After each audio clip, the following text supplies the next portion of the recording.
ஜெபம் பண்ண கடவோம்.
ஒரு வாரத்தை முழுமையாக நிறைவு செய்து ஒரு புதிய வாரத்தின் முதல் நாளிலே மீண்டுமாக திரு சமூகத்திலே ஒற்றுக் கொடுப்படியான பெரிய பெருமை எங்களுக்கு தந்தேன்.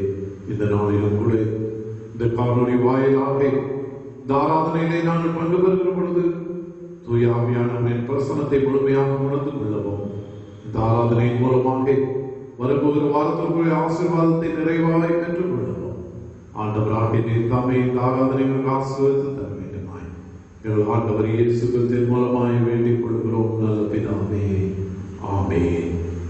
நம்முடைய ஆராதனை காரணமாக பாமாலைகளில் 267வது பாமாலையை நாம் பாடுவோம். பாமாலை 267 போற்றும் போற்றும் புண்ணிய நாமரை போற்றும் என்ற பாடலை நாம் இணைந்து பாடுவோம்.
நம்முடைய பாவங்களை அறிக்கை செய்யவும்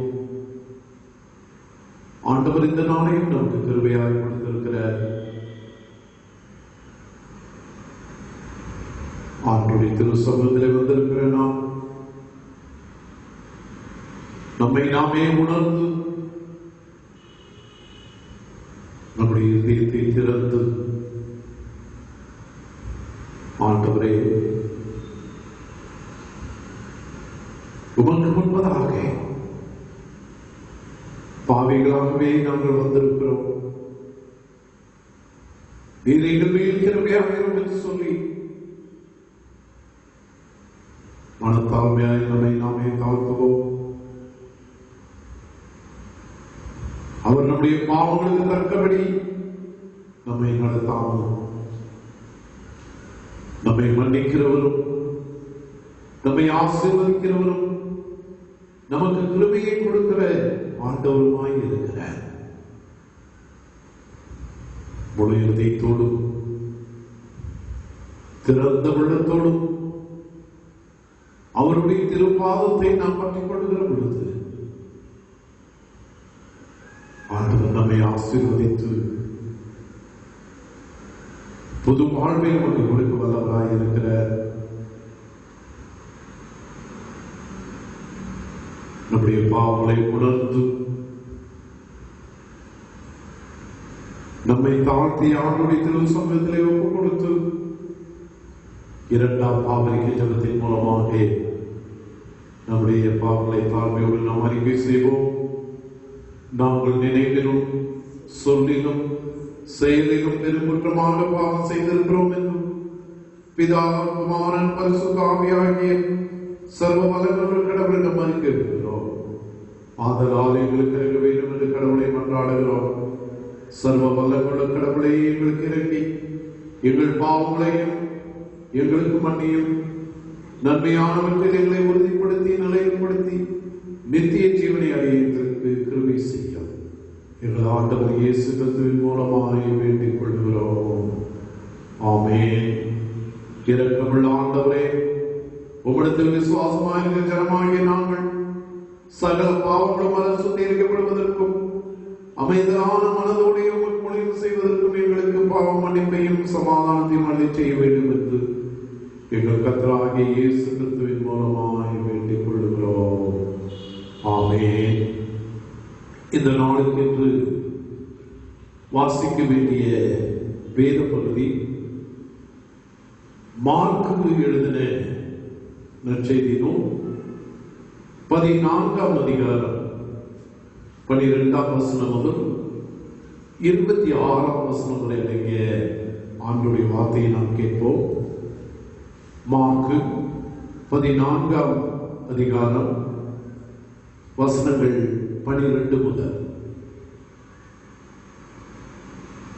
பஸ்காவை பலியிடும் நாளாகிய புளிப்பில்லாத அப்பம் சாப்பிடுகிற முதலாம் நாளிலே அவருடைய சீஷர்கள் அவரிடத்தில் வந்து, நீர் பஸ்காவை புசிப்பதற்கு நாங்கள் எங்கே போய் ஆயத்தம் பண்ண சித்தமாயிருக்கிறீர்கள் என்று கேட்டார்கள்.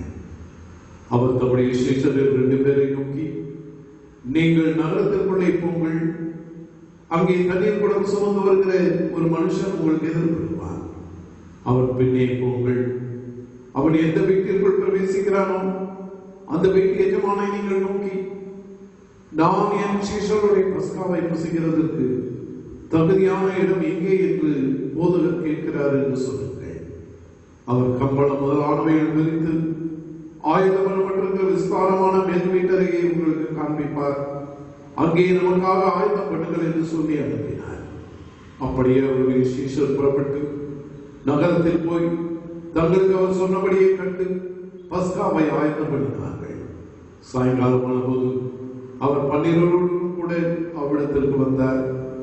அவர்கள் பத்தியம் வந்து போஜனம் பண்ணுகையில் இயேசு அவர்களை நோக்கி, என்னுடனே புசிக்கிற உங்களில் ஒருவன் என்னை காட்டிக் கொடுப்பான் என்று மெய்யாகவே உங்களுக்கு சொல்லுகிறேன் என்றார். அப்பொழுது அவர்கள் துக்கமடைந்து நானோ என்று ஒவ்வொருவரும் அவரிடத்தில் கேட்க தொடங்கினார்கள். அவர் பிரதியுத்தரமாக, என்னுடனே கூட தாளத்தில் கையிடுகிறவனாகிய 12 ஒருவனே அவன் என்று சொல்லி மனுஷகுமாரன் தம்மை குறித்து எழுந்திருக்கிறபடியே போகிறார். ஆகிலும் எந்த மனுஷனால் மனுஷகுமாரன் காட்டிக் கொடுக்கப்படுகிறாரோ அந்த மனுஷன் கையும் அந்த மனுஷன் பிறவாதிருந்தான், ஆனால் அவனுக்கு நலமாய் இருக்கும் என்றார். அவர்கள் போஜன பண்ணுகையில் இயேசு அப்பத்தை எடுத்து ஆசீர்வதித்து அதை விட்டு அவர்களுக்கு கொடுத்து, நீங்கள் வாங்கி புசியுங்கள், இது என்னுடைய சரீரமாக இருக்கிறது என்றார். பின்பு பாத்திரத்தையும் எடுத்து ஸ்தோத்திரம் பண்ணி அதை அவர்களுக்கு கொடுத்தார். அவர்கள் எல்லாரும் அதிலே பானம் பண்ணினார்கள். அப்பொழுது அவர் அவர்களை நோக்கி, இது அநேகருக்காக சிந்தப்படுகிற பொது உடன்படிக்கைக்குரிய என்னுடைய இரத்தமாக இருக்கிறது. நான் தேவனுடைய ராஜ்யத்தில் நவமான ரசத்தை பானம் பண்ணும் நாள் வரைக்கும் திராட்சை பழ ரசத்தை இனி நான் பானம் பண்ணுவதில்லை என்று மெய்யாகவே உங்களுக்கு சொல்லுகிறேன் என்றார். அவர்கள் ஸ்தோத்திர பாட்டை பாடின பின்பு ஒளிவு மலைக்கு புறப்பட்டு போனார்கள் என்பது குறிக்கப்பட்ட வேத பகுதியை வாசித்து முடிந்தது. கிறிஸ்துவே உமக்கே மகிமை உண்டாவதாக. சபையாக வைக்க வேண்டிய ஒரு சில அறிவுகள். ஒவ்வொரு வாரமும் காணொலி வழியாக ஆண்டவரை ஆராதிக்க ஆண்டவர் கிருபை தந்திருக்கிறார். தொடர்ந்து நீங்கள் இந்த ஆராதனையிலே கலந்து கொள்ளவும் ஆண்டவரின் ஆசீர்வாதத்தை பெற்றுக்கொள்ளவும் நான் உங்களை அன்போடு கூட கேட்டுக்கொள்கிறேன். உங்களுடைய மாத சந்தா இதர காணிக்கைகளை ஆலய அலுவலகத்தில் கொண்டு வந்து நீங்கள் படைக்கும்படியாக கேட்டுக்கொள்கிறேன். மாத்திரமல்ல, ஒவ்வொரு நாளும் விடியல் சிந்தனை என்ற ஒரு நிகழ்வு நம்முடைய ஆலயத்தின் சார்பாக YouTube CSI Union Church Podanur page மற்றும் என்னுடைய முகநூலிலே ஒளிபரப்பப்படுகிறது. சபையார் ஒவ்வொரு நாளும் அதிலே கலந்து கொண்டு ஆசீர்வாதத்தை பெற்றுக்கொள்ளும்படியாகவும் உடன்போடு கேட்டுக்கொள்கிறேன். திருமண அறிக்கை. தென்னிந்திய திருச்சபை கோவை திருமண்டலம் போத்தனூர் CSI ஐக்கிய ஆலயத்தை சார்ந்த திரு GG செல்வகுமார் என்பவரின் குமாரத்தி செல்வி S பிரின்சி என்பவரும், கும்பகோணம் ஓலி கிராஸ் தமிழ் சுவிசேஷ உத்தர திருச்சபையை சார்ந்த திரு F வில்சன் ஜெயராஜ் என்பவரின் குமாரன் செல்வன் W சில்வஸ்டர் ஃபிரெட்ரிக் என்பவரும் திருமணம் செய்து கொள்ள போகிறார்கள் என்று உங்களுக்கு அறிவிக்கிறேன். இது இவர்களுக்கு இரண்டாம் அறிக்கை. இவர்களை இந்த திருமணத்தில் இணைக்கக்கூடாதபடி எழுத்து மூலம் தெரிவிக்க வேண்டும். மீண்டுமாக பாமாலைகளிலே 195வது பாமாலையை நாம் பாடுவோம். பாமாலை 195. நல்மீட்பர் ஆடுகளுக்காய் மரிக்க வந்து சாவில் கிடந்த நம்மை தயவாய் நினைக்கும் அன்று ராவில் என்ற பாடலை நாம் பாடுவோம். பாமாலை 195.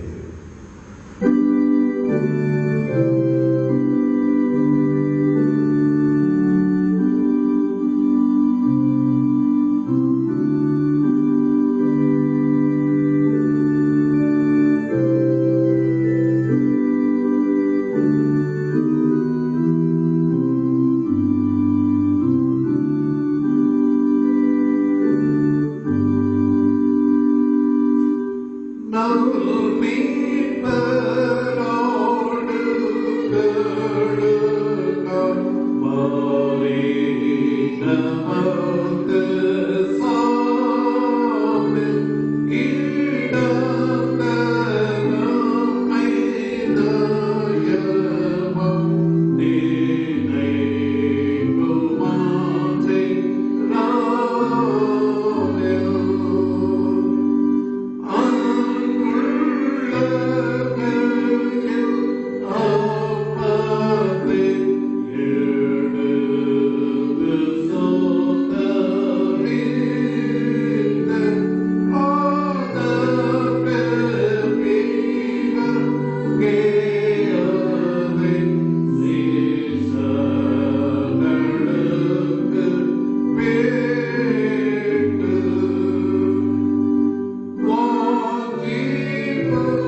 ஆண்டவராகிய இயேசு கிறிஸ்துவிடம் உங்களுக்கு கிருபையும் சமாதானமும் உண்டாவதாக.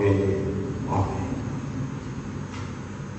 இந்த நாளிலும் மீண்டுமாக உங்களோடு இந்த ஆராதனையிலே இந்த காணொளி வாயிலாக கலந்து கொள்ளவும் ஆண்டுடைய வார்த்தைகளை நாம் இணைந்து தியானிக்கவும் ஆண்டவர் பாராட்டின உன்னதமான கிருபைகளுக்காக நான் ஆண்டவருக்கு நன்றி சொல்கிறேன். உங்கள் யாவரையும் ஆண்டவராகிய இயேசு கிறிஸ்துவின் திருப்பெயரிலே நான் வாழ்த்துகிறேன். இந்த உலகத்தின் எல்லா பகுதிகளிலும் கொரோனா வைரஸ் அதிகமாக தாக்கிக் கொண்டிருந்தாலும் ஆண்டவர் நமக்கு கிருபையாக கொடுத்திருக்கிற நல்ல சுகத்திற்காகவும் பலத்திற்காகவும் நாம் தொடர்ந்து ஆண்டவருக்கு சாட்சியுள்ள பிள்ளைகளாக வாழ நம்மை ஒப்புக் கொடுப்போம். ஒவ்வொரு நாளும் ஆண்டவரை துதித்து ஸ்தோத்திரித்து அந்த நாளை நாம் ஆரம்பிக்கின்ற பொழுது மெய்யாகவே தொடர்ந்து ஆண்டவரின் அருளும் ஆற்றலும் நம்மை தாங்கி வழிநடத்தக்கூடியதாக இருக்கிறது. இந்த நாளிலும் தென்னிந்திய திருச்சபையிலே சாக்கிரமத்து முக்கியமாக திருவிருந்து என்னும் திருவருள் சாதனத்தை குறித்து நாம் சிந்திக்கும்படியாக நாம் அழைக்கப்படுகிறோம். ஒருவேளை ஆராதனையில திருவிருந்தை குறித்ததான பாடல்கள், திருவிருந்தை குறித்ததான வேத பாடல்கள், இவர்கள் எல்லாவற்றையும் நாம் வாசிக்க கேட்டோம். இந்த நாளின் தியானத்திற்கென்று நமக்கு கொடுக்கப்பட்டிருக்கின்ற வேத பகுதிகள் ஆதியாகமம் 14ஆம் அதிகாரம் 17ஆம் வசனம் முதல் 24ஆம் வசனம் வரையும், சங்கீதம் 104 14 முதல் 30 வரையும், 1 கொரிந்தியர் 10ஆம் அதிகாரம் 15ஆம் வசனம் முதல் 17 வரையும், மார்க்கு நற்செய்தி நூல் 14ஆம் அதிகாரம் 12ஆம் வசனம் முதல் 26ஆம் வசனம் வரை, இந்த பகுதிகளை எல்லாம் நாம் கூர்ந்து வாசித்து பார்க்கின்ற பொழுது அங்கே திருவருந்தை குறித்ததான காரியங்களை வெளிப்படுத்துகின்ற ஒரு காரியத்தை அந்த பகுதியிலே நாம் பார்க்கின்றோம். இந்த நாளின் தலைப்பு திருவிருந்து என்னும் திருவருள் சாதனம், சாக்ரமெண்ட் ஆஃப் லார்ட்ஸ் சப்பர் என்று ஆங்கிலத்திலே சொல்லப்படுகிறது. சாக்ரமெண்ட், திருவருள் சாதனம் என்றால் என்ன என்று ஒரு கேள்வியை நாம் கேட்போம். திருவருள் சாதனம் என்பது கடவுள் அருளும் கண்ணுக்கு புலப்படாத உள்ளான கிருபையும் கண்ணுக்கு புலப்படும் வெளிப்படையான அடையாளம் என்று சென்ட் அகஸ்டின் என்று சொல்லக்கூடிய ஒரு இறையிலாளர் சொல்லுகின்றார். அதாவது கண்ணுக்கு புலப்படாத உள்ளான கிருபையும் கண்ணுக்கு புலப்படுகின்ற வெளிப்படையான ஒரு அடையாளம், இதை நான் சாக்கிரமந்து என்று நாம் அழைக்கிறோம். இந்த சாக்கிரமந்து, சாக்ரமெண்ட் என்று அழைக்கப்படுகின்ற இந்த வார்த்தையானது சாக்ரமெண்டம் என்ற லத்தீன் மொழியிலிருந்து வந்த ஒரு வார்த்தை. சாக்ரமெண்ட் என்ற லத்தீன் மொழியிலிருந்து வந்த ஒரு வார்த்தை தான் சாக்ரமெண்ட். இன்னும் சீக்ரெட், ரகசியம், அல்லது சாக்ரெட், பரிசுத்தம், இவைகளை சார்ந்து தொடர்புடைய ஒரு சொல்லுதான் சாக்ரமெண்ட் என்று அழைக்கப்படுகிறது. ஒவ்வொரு கிறிஸ்தவரும் கடைபிடிக்க வேண்டிய ஒரு ஆன்மீக கடமையாக இந்த திருவிருந்து சித்தரிக்கப்படுகிறது. ஒருவேளை ரோமன் கத்தோலிக்க திருச்சபையிலே நாம் பார்க்கின்ற பொழுது 7 திருவருள் சாதனங்கள், சாக்ரமெண்ட்ஸ், 7 சாக்ரமெண்ட்ஸ் என்று அழைப்பார். அதிலே அவர்கள் ஏற்றுக்கொள்கிற காரியங்கள், முதலாவது பாப்டிசம், திருமுழுக்கு. இரண்டாவது யூக்கரிஸ்ட் நற்கருணை, மூன்றாவது கன்ஃபர்மேஷன் திடப்படுத்துதல், நான்காவது ரினோவன்ஸ் பாவ மன்னிப்பு, ஐந்தாவது மேரேஜ் திருமணம், ஆறாவது ஆர்டினேஷன் அருள்படிவு, ஏழாவது அன்ஷன் மரண நேரத்தில் எண்ணெய் பூசி நற்கருணை பெறுதல். இப்படி 7 காரியங்களை ரோமன் கத்தோலிக்க திருச்சபையிலே சாக்கிரமந்துகளாக அவர்கள் ஏற்றுக்கொள்கிறார். ஆனால் சீர்திருத்த திருச்சபை, குறிப்பாக தென்னிந்திய திருச்சபையிலே ஆண்டவர் நமக்கு கட்டளையிட்டு 2 சாக்கிரமந்துகளை மிக முக்கியமாக நாம் ஏற்றுக்கொள்கிறோம். அது ஒன்று திருமுழுக்கு, இன்னொன்று திருவிருந்து. ஒருவேளை திருமுழுக்கை குறித்து கடந்த வாரத்தில் நாம் சிந்தித்தோம். முதலாவது சாத்திரம். இரண்டாவது சாத்திரம் வந்து திருவிருந்து. திருவிருந்து என்று அழைக்கப்படுகின்ற பொழுது, சொல்லுகின்ற பொழுது, இந்த திருவிருந்து பல பெயர்களிலே நாம் அழைக்கின்றோம். நற்கருணை என்று சொல்லுகின்றோம், கம்யூனியன் என்று நாம் சொல்லுகின்றோம், திருவிருந்து என்று சொல்லுகின்றோம், ராபோஜனம் என்று சொல்லுகின்றோம். பல பெயர்களிலே இந்த திருவிருந்து அனுசரிக்கப்படுவதை நாம் பார்க்கிறோம். ஒருவேளை இந்த நாளின் வேத பகுதிகள் இந்த திருவிருந்தை குறித்து நமக்கு என்ன போதிக்கிறது என்பதை குறித்து தான் இந்த நாளிலே நாம் சிந்திக்கும்படியாக நாம் அழைக்கப்படுகின்றோம்.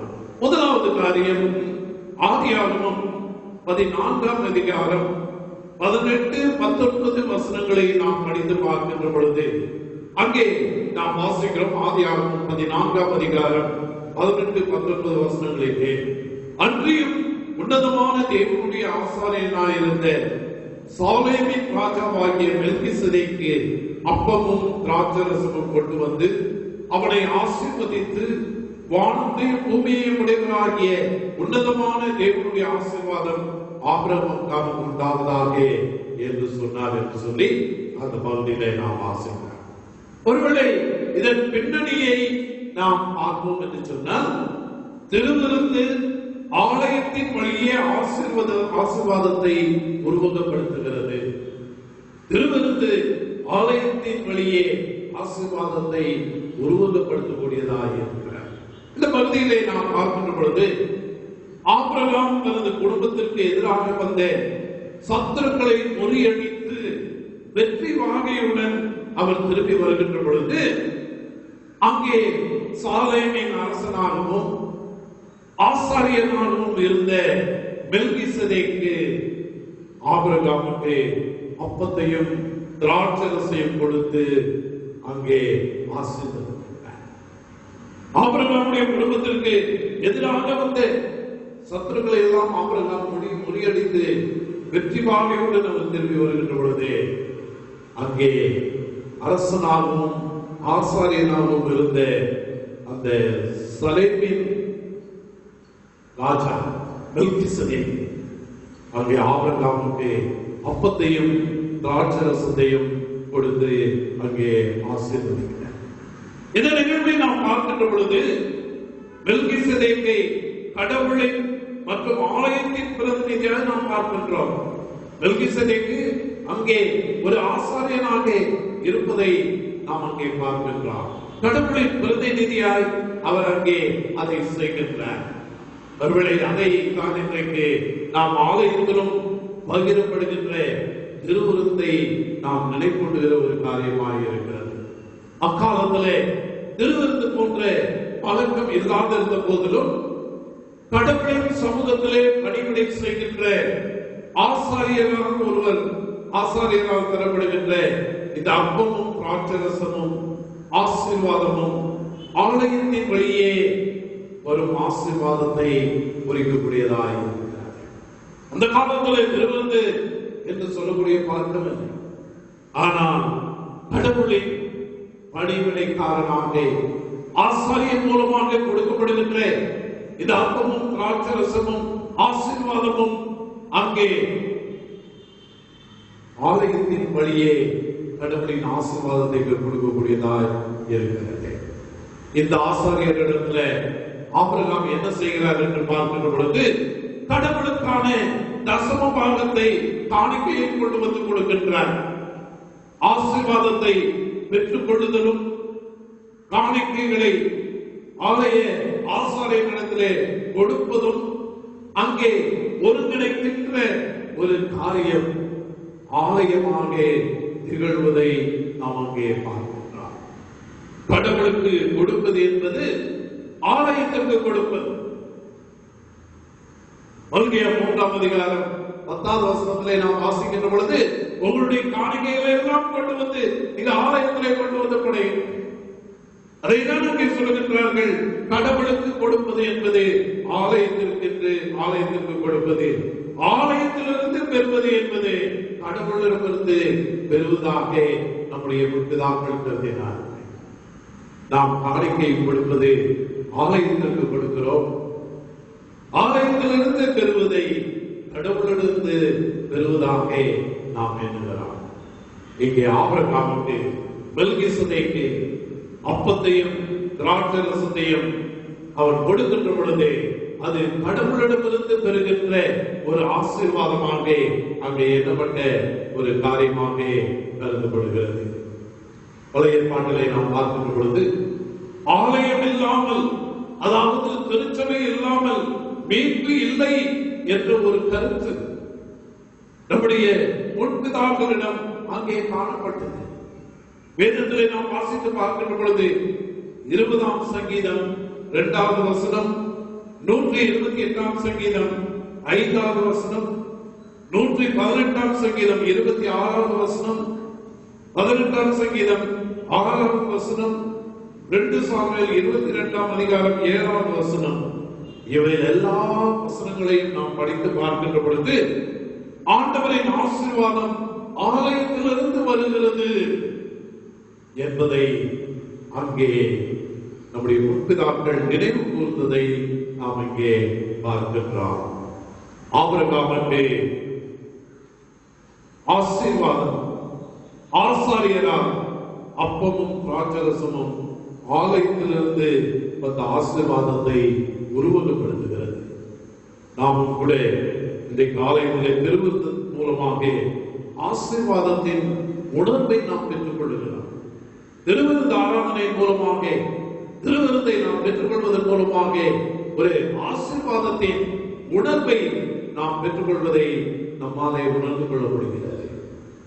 2வது காரியம், திருவிருந்து என்பது நம்மை நாமே ஆராய்ந்து பார்க்க உதவுகிறது. நாம் யார் என்று சொல்லி ஆராய்ந்து பார்க்க உதவுகிற ஒரு பரிசுத்தமான ஒரு காரியமாக இருக்கிறது.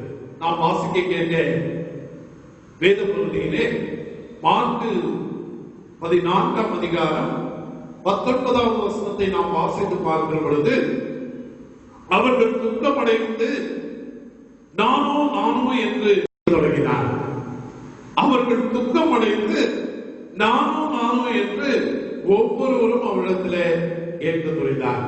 ஒருவேளை இதன் பின்னணியை நாம் வாசிக்க வேண்டும் என்று தெரிந்து கொள்ள வேண்டும் என்று சொன்னால் 14ஆம் வசனத்திலிருந்து நாம் அதை படித்து பார்க்கின்ற பொழுது, அவருடைய சீஷர்கள் புறப்பட்டு போய் நகரத்தில் போய் தங்களுக்கு அவர் சொன்னபடியை கண்டு பஸ்காவை ஆயத்தம் பண்ணினார்கள். சாயங்காலம் ஆனபோது அவர் 12 கூட அவரிடத்திற்கு வந்தார். அவர்கள் மத்திய வந்து போஜனம் பண்ணுகையில் இயேசு அவர்களை நோக்கி, என்னுடனே புசிக்கிற உங்களில் ஒருவன் என்னை காட்டிக் கொடுப்பான் என்று மெய்யாகவே உங்களுக்கு சொல்லுகிறேன் என்றார். ஆண்டவர் அங்கே கடைசி விருந்தை ஆயத்தம் பண்ணி அங்கே அந்த பந்தியை ஆசரிக்கிற சமயத்தில் ஆண்டவர் ஒரு காரியத்தை சொல்லுகின்றார். உங்களில் ஒருவன் என்னை காட்டிக் கொடுப்பான் என்று மெய்யாகவே உங்களுக்கு சொல்லுகிறேன் என்று ஆண்டவர் சொல்லுகிறார். அப்பொழுதுதான் அவருடைய சீஷர்கள் அங்கே இருந்தவர்கள் நானோ என்று அங்கே துக்கமடைந்து அங்கே கேட்டுக் கொள்வதை நாம் இந்த பகுதியில நாம் பார்க்கின்றோம். அருமையானவர்களை, திருவிருந்து ஆண்டவர் கடைசி திருவிருந்தை ஆசரிக்கின்ற பொழுது அவருடைய சீடர்கள் நானோ என்று சொல்லி தங்களை அவர்கள் ஆராய்ந்து பார்த்தனர். நான் யார், எப்படிப்பட்டவர், என்னிடத்திலே சூது, சூழ்ச்சி, வஞ்சகம், வாது உண்டா, நான் காட்டி கொடுப்பவனாயென தங்களை தாங்களே அவர்கள் அங்கே ஆராய்ந்து பார்த்தார்கள். ஒருவேளை அவர்கள் ஆண்டவருக்கு சொல்லுகின்றார், உங்களில் ஒருவன் என்னை காட்டிக் கொடுப்பான். ஆனால் அவர்கள் அவனா இவனா என்று கேட்கவில்லை. அங்கே அவர்கள் கேட்பது என்ன தெரியுமா? நானோ என்று சொல்லி அவர்கள் துக்கமடைந்து தங்களையே ஆராய்ந்து பார்த்ததை அந்த பகுதியில நாம் பார்க்கிறோம்.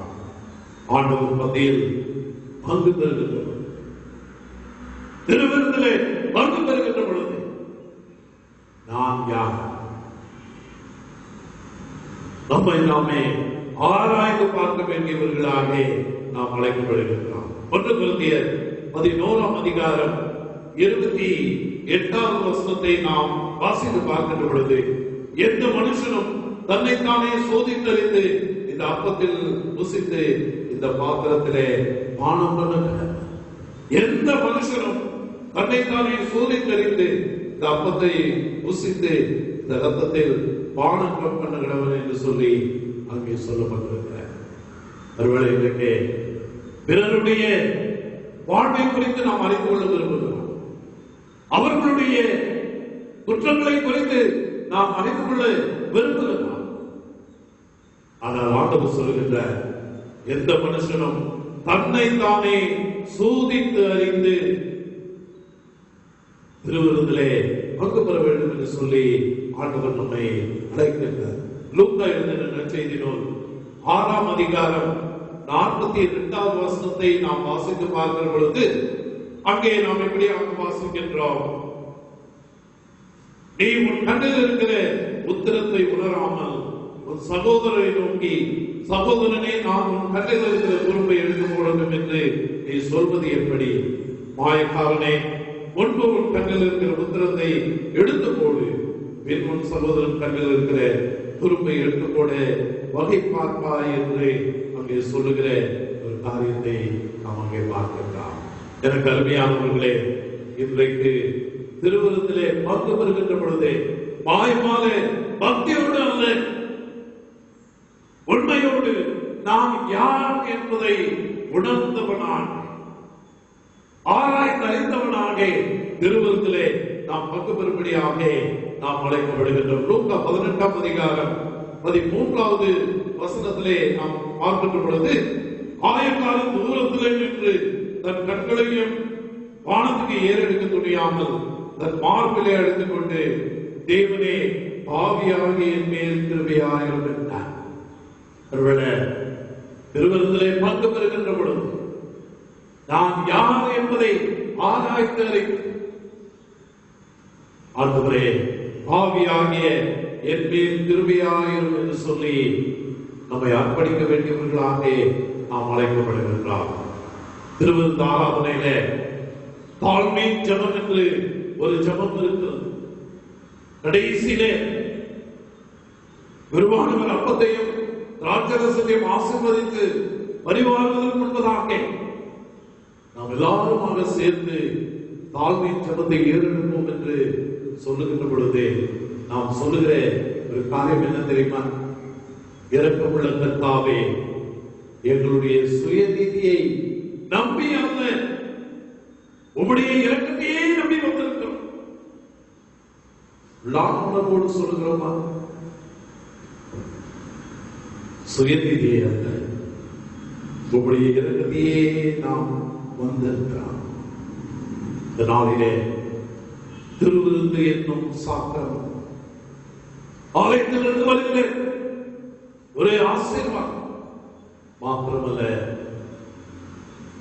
நான் யார் என்பதை ஆராய்ந்தறிகின்ற ஒரு சாக்கிரமந்தான் இருப்பதை நாம் உணர்ந்து கொள்ளும்படியாக நாம் அழைக்கின்றோம். 3வது காரியம், திருவிருந்து என்பது ஆண்டவருடன் இருக்கின்ற ஐக்கியத்தை உறுதிப்படுத்தக்கூடியதாய் இருக்கிறது. திருவிருந்து ஆண்டவருடன் கூடிய ஐக்கியத்தை வெளிப்படுத்தக்கூடியதாய் இருக்கிறது. 1 கொரிந்தியர் 10ஆம் அதிகாரம் 16வது வசனத்திலே நாம் வாசித்து பார்க்கிற பொழுது அங்கே நாம் வாசிக்கிறோம். 1 கொரிந்தியர் 10ஆம் அதிகாரம் 16வது வசனத்திலே நாம் ஆசீர்வதிக்கிற ஆசீர்வாதத்தின் பாத்திரம் கிறிஸ்துவனுடைய இரத்தத்தின் ஐக்கியமாய் இருக்கிறது அல்லவா? நாம் பெற்ற அப்பம் கிறிஸ்துவனுடைய சரீரத்தின் ஐக்கியமாய் இருக்கிறது அல்லவா? எங்கே நாம் பார்க்கிற காரியம், திருவிருந்திலே பங்கு பெறுகின்ற பொழுது நாம் ஆண்டவரோடு ஐக்கியப்படக்கூடிய மக்களாக இருக்கிறோம். ஒரு முக்கியமான சாத்திரமத்தாக அங்கே சொல்லப்படுவதை நாம் அங்கே பார்க்கின்றோம். திருவிருந்து பெற்றுக்கொள்ளும் போது திருவிருந்து பெற்றுக்கொள்ளுதல் என்பது கிறிஸ்துவை சுமக்கிறவனாக வெளிப்படுத்துகிற ஒரு சாத்திரமந்தாய். கிறிஸ்துவை சுமக்கிறவனாக அதை பெற்றுக்கொள்வதற்காக நாம் அழைக்கப்படுகின்றோம். ஒருவேளை கிறிஸ்துவை நாம் சுமக்கின்ற பொழுது நம்முடைய வாழ்க்கையிலே ஒரு காரியம் நடைபெற வேண்டும். அது என்ன என்று பார்க்கின்ற பொழுது கிறிஸ்துவுக்கு சாட்சியாக வாழுகின்ற ஒரு வாழ்வை நாம் வெளிப்படுத்தக்கூடியவர்களாக காணப்படுவோம். எப்பொழுது கிறிஸ்துவை நாம் சுமக்கின்றோம், இந்த உலகத்திற்கு நாம் சாட்சியுள்ள பிள்ளைகளாக வாழக்கூடிய ஒரு காரியத்தை அங்கே இந்த திருவிருந்து வெளிப்படுத்துகிறது. ஆண்டவர் சொல்கின்றார், இதை நீங்கள் இந்த திருவிருந்திலே பங்கு பெறுகிற போதெல்லாம் என்னை நினைவு கூறும்படி இதை செய்யுங்கள். எப்பொழுதெல்லாம் இந்த திருவிருந்திலே நீங்கள் பங்கு பெறுகிறீர்களோ அப்பொழுதெல்லாம் என்னை நினைவு கூறும்படி இதை செய்யுங்கள் என்று அங்கே திருவுளம் பற்றினார் என்று சொல்லி அந்த பகுதியிலே நாம் வாசிக்கிறோம். ஆங்கிலத்திலே சொல்லுகின்ற பொழுது ரிமெம்பர், நினைவு கூறுதல் என்று அங்கே பொருட்படுகிறது. நினைவு கூறுவது மட்டுமல்ல, அந்த வார்த்தையை நாம் பிரித்து பார்க்கின்ற பொழுது ரீமெம்பர், ரீ பிளஸ் மெம்பர் என்ன அர்த்தம்? திருந்த இணைந்தல். ஆண்டவரை விட்டு வழிவிலகி போன நாம் ஆண்டவரோடு மீண்டுமாக இணைய வேண்டும் என்று சொல்லி இந்த திருவிருந்து நமக்கு பரிசுத்த சாக்கிரமத்தாக கொடுக்கப்படுகிறது. 1 கொரிந்தியர் 10ஆம் அதிகாரம் 17வது வசனத்தை நாம் வாசிக்கின்ற பொழுது அந்த ஒரே அப்பத்தில் நாம் எல்லாரும் பங்கு பெறுகிறபடியினால் அநேகரான நாம் ஒரே அப்பமும் ஒரே சரீரமுமாய் இருக்கிறோம். நாம் எல்லாரும் அந்த அப்பத்திலே பங்கு பெறுகிற பொழுது, அந்த திராட்சரசத்திலே பங்கு பெறுகிற பொழுது நாம் எல்லாரும் ஒருவருக்கொருவர் ஐக்கியப்பட்டிருக்கக்கூடிய ஒரு நிலைமையை ஆண்டவர் நமக்கு கொடுக்கிறார். அதைத்தான் நாம் அங்கே வாசிக்கிறோம். திருவிருந்து ஆண்டவருடனான ஐக்கியத்தை உறுதிப்படுத்தவும் நம்மிடையே இருக்கிற ஐக்கியத்தை பலப்படுத்தவும் இந்த திருவிருந்து நமக்கு கொடுக்கப்பட்டிருக்கிறது. ஒருவேளை நம்மை இணைப்பதற்கு மாத்திரம் அல்ல. யோவான் 6ஆம் அதிகாரம் 56வது வசனத்திலே நாம் வாசிக்கிற பொழுது அங்கே நாம் இப்படியாக வாசிக்கிறோம். யோவான் 6:56 என் மாம்சத்தை புசித்து என் ரத்தத்தை பானம் பண்ணுகிறவன் என்னிலே நிலைத்திருக்கிறான், நானும் அவனிலே நிலைத்திருக்கிறேன். யாரெல்லாம் அவருடைய மாம்சத்தை புசித்து அவருடைய ரத்தத்திலே பங்கு பெறுகிறோமோ ஆண்டவர் சொல்லுகிறார், அவன் என்னிலே நிலைத்திருக்கிறான், நானும் அவனோடு இணைந்திருக்கிறேன். நிற்பது மாத்திரமல்ல, அவனோடு கூட நான் நிலைத்திருக்கிறேன், இணைந்திருக்கிறேன் என்று சொல்லுகிற ஒரு காரியத்தை நாம் அங்கே வாசிக்கிறோம். யோவான் 15ஆம் அதிகாரத்திலே நாம் வாசிக்கின்ற பொழுது 4வது வசனத்திலே என்னில் நிலைத்திருங்கள், நான் உங்களில் நிலைத்திருப்பேன். கொடியானது திராட்சை செடியில் நிலைத்திராவிட்டால் அது தானாய் கனி கொடுக்க மாட்டாது. நாம் ஆண்டவரோடு இணைத்திருக்கிற பொழுது, ஆண்டவரோடு நிலைத்திருக்கிற பொழுது நம்முடைய வாழ்க்கையில ஆண்டவர் கனி கொடுக்கிற வாழ்வை நமக்கு கொடுப்பார் என்பதை அந்த பகுதியிலே நாம் வாசிக்கிறோம். யோவான் 15ஆம் அதிகாரம் 8வது வசனத்தை நாம் வாசிக்கிற பொழுது, நீங்கள் மிகுந்த கனிகளை கொடுப்பதினால் என் பிதா மகிமைப்படுவார், எனக்கும் சீஷராய் இருப்பீர்கள். ஒருவேளை ஆண்டவர் நம்மோடு நிலைத்திருக்கின்ற பொழுது நாம் மிகுந்த கனிகளை கொடுக்கக்கூடிய பிள்ளைகளாக வாழ்வோம். ஆண்டவர் அவருடைய நாமம் மகிமைப்படும். நாம் ஆண்டவருடைய சீஷராய் இருப்போம் என்று சொல்லி அங்கே சொல்லுகின்ற காரியத்தை அந்த பகுதியிலே நாம் வாசிக்கின்றோம். திருவிருந்து என்னும் திருவருள் சாதனத்தின் அடிப்படை உண்மைகளை நாம் அறிந்து கொண்டவர்களாக ஆண்டவர் பந்தியில் பங்கு பெற ஆண்டவருக்கு சாற்றுள்ள பிள்ளைகளாய் வாழவும் ஆண்டவர் நம்மை அழைக்கிறார். ஒருவேளை திருவிருந்தில ஏனோ தானோ என்று நாம் பங்கு பெறக்கூடாது. ஆண்டவருக்கு பெரியவுள்ள பிள்ளைகளாக திருவிருந்தின் மூலமாக ஆண்டவரோடு ஐக்கியப்பட்ட பிள்ளைகளாக, பிறரோடு ஐக்கியப்பட்ட பிள்ளைகளாக, ஆண்டவரிடத்திலே நிலைத்து நிற்கிற பிள்ளைகளாக நாம் வாழுகிற பொழுது திருவிருந்து நமக்கு ஒரு ஆசீர்வாதமான சாக்கிரமந்தாக இருக்கும் என்பதில் ஐயமில்லை. அப்பேற்பட்ட சிந்தனைகளோடு திருவிருந்திலே நாம் பங்கு பெறுவோம். ஆண்டவர் நம்மை ஆசீர்வதித்து வழிநடத்துவாராக. ஆம்.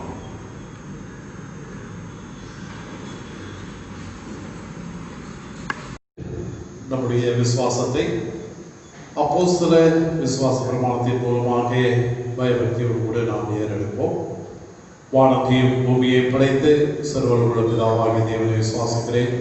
அவருடைய ஒரே குமாரனாகிய நம்முடைய நாதர் இயேசு கிறிஸ்துவை விசுவாசிக்கிறேன். அவர் பரிசுத்தாவினாலே கன்னியார்த்தம் பிறந்தார். புத்த பிலாத்தின் காலத்தில் பாடுபட்டு சிலுவையில் அறையிட்டு மரித்து அடக்கப்பட்டு பாதாளத்தில் இறங்கினார். 3ஆம் நாள் மருத்துவத்திலிருந்தார். பரமணத்துக்கு ஏறி சர்வவல்ல பிதாவாகிய தேவனோட வாசலை பெற்றிருக்கிறார். அவளுக்கு ஒரு மருத்துவ ஞானத்திற்கு வருவார். பரிசுத்தாவை விசுவாசிக்கிறேன். பொதுவாக இருக்கிற பரிசுத்த சபையும் பரிசுத்தவான்களுடைய ஐக்கியமும் பாவ மன்னிப்பும் சரீரம் தந்துரும் நித்திய ஜீவனும் விசுவாசிக்கிறேன். ஆமென். மீண்டுமாக கீர்த்தனைகளிலே 255வது கீர்த்தனையை நாம் பாடுவோம். கீர்த்தனை 255 கர்த்தரின் பந்தியில் வா சகோதரா, கர்த்தரின் பந்தியில் வா என்ற பாடலை நாம் பாடுவோம்.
Eva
ஜெபம் செய்வோம்.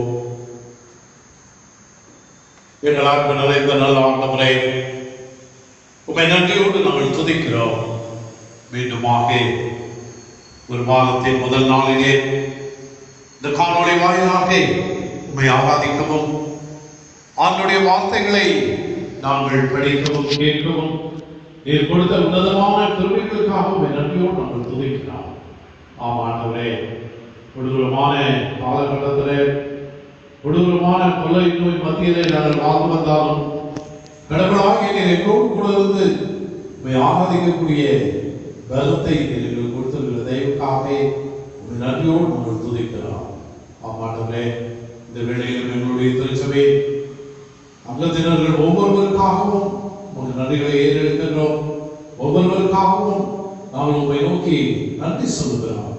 ஆமாண்டவரே, எங்களுடைய திருச்சபையை சார்ந்த திரு டி ஆசீர்வாதம் அவர்கள் கடந்த வாரத்தில் கர்த்தருக்குள் நிதிரடைந்திருக்கிறார்கள். அவர்கள் விட்டு சென்றிருக்கிற குடும்பத்தின் மக்களுக்காக அதிகமாக உம்மை நோக்கி நாங்கள் ஜெபிக்கிறோம். ஆமாண்டவரே, உலகம் தரக்கூடாத ஆறுதலையும் சமாதானத்தையும் ஆண்டவராகிய நீர் அந்த குடும்பத்திற்கு நிறைவாய் கட்டளையிட வேண்டுமானத்திலே நாங்கள் கொண்டாடுகிறோம். ஆமாண்டவரே, தொடர்ந்து எல்லாரையும் திருக்கரங்களிலே நாங்கள் ஒப்புக் கொடுக்கிறோம். ஆண்டவராகிய நீர் எங்களை வழிநடத்தவும் பலப்படுத்தவும் உம்மை நோக்கி நாங்கள் கொண்டாடுகிறோம். இந்த நாளிலும் நீர் எங்களோடு கூட பேசின ஜீவனோட வார்த்தைகளுக்காக உமக்கு நன்றிகளை ஏறெடுக்கின்றோம். திருவிருந்து என்பது ஆலயத்திலிருந்து கிடைக்கப்பெறுகிற ஒரு ஆசீர்வாதம் மாத்திரமல்ல ஆண்டவரே, திருவிருந்தின் மூலமாக நாம் யார் என்பதை ஆராய்ந்தறியக்கூடிய ஒரு கிருபை நாம் பெற்றுக் கொள்கிறோம் என்பதை உணர்ந்து கொள்ளக்கூடியதாக நீர் கிருபை பாராட்டின தயவுக்காக உங்களை நன்றியோடு துதிக்கிறோம்.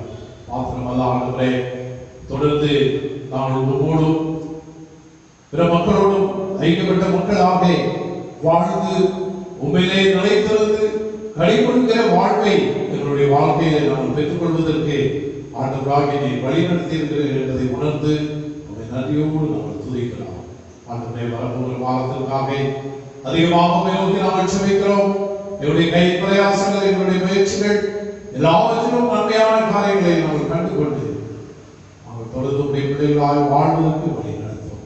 மீண்டுமாக நாங்கள் உண்மை ஆராதிக்கின்றவரை உடைய கிருபையானதை எங்களோடு கொடுத்து எங்களை வழிநடத்தி காத்துக் கொள்ள வேண்டுமாய் எங்கள் ஆண்டவர் இயேசு கிறிஸ்துவின் மூலமாய் வேண்டிக் கொள்கிறோம் எங்கள் நல்ல பிதாவே, ஆமென்.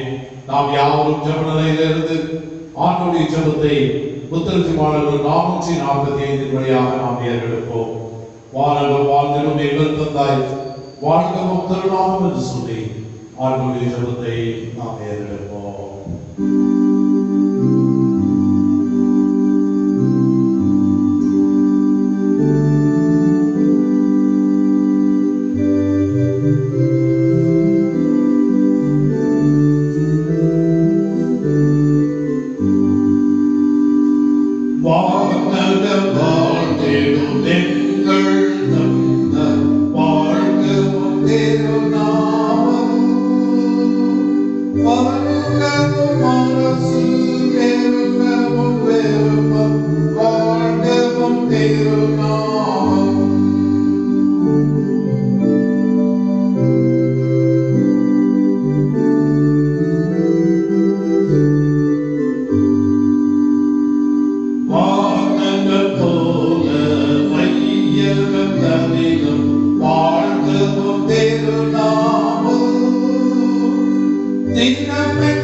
வாழ்கவும் தேரும்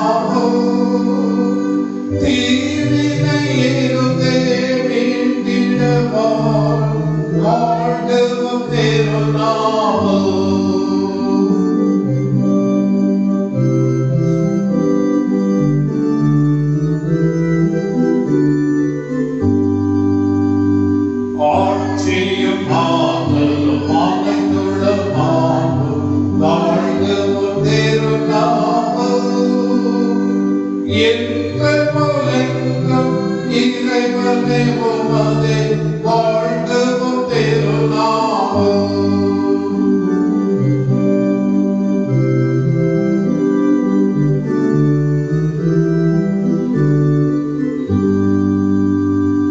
ஆமென் ஆமென் ஆமென் வாழ்த்தும் திருநாமம். ஆமென் ஆமென் ஆமென் வாழ்த்தும் திருநாமம்.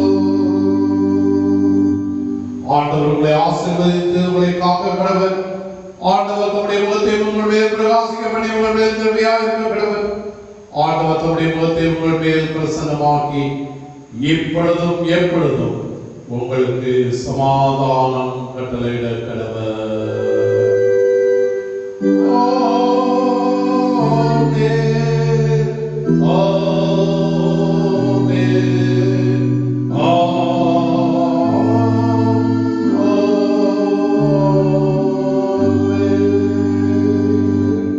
நம்முடைய ஆராதனைக்கு நிறைவாக பாமாலைகளிலே 316வது பாமாலையை பாடுவோம்.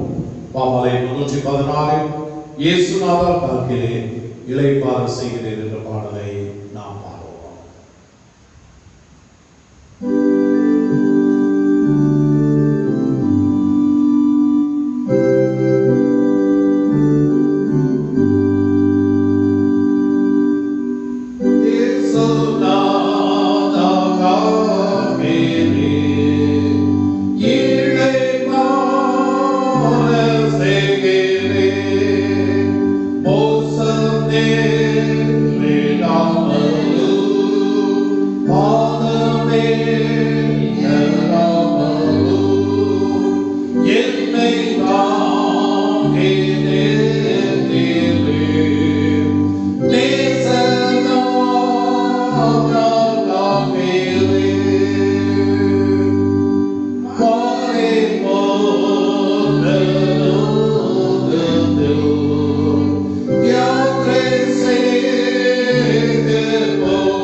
ஆண்டவரின் சமாதானம் உங்கள் ஒவ்வொருவரையும் தாங்கி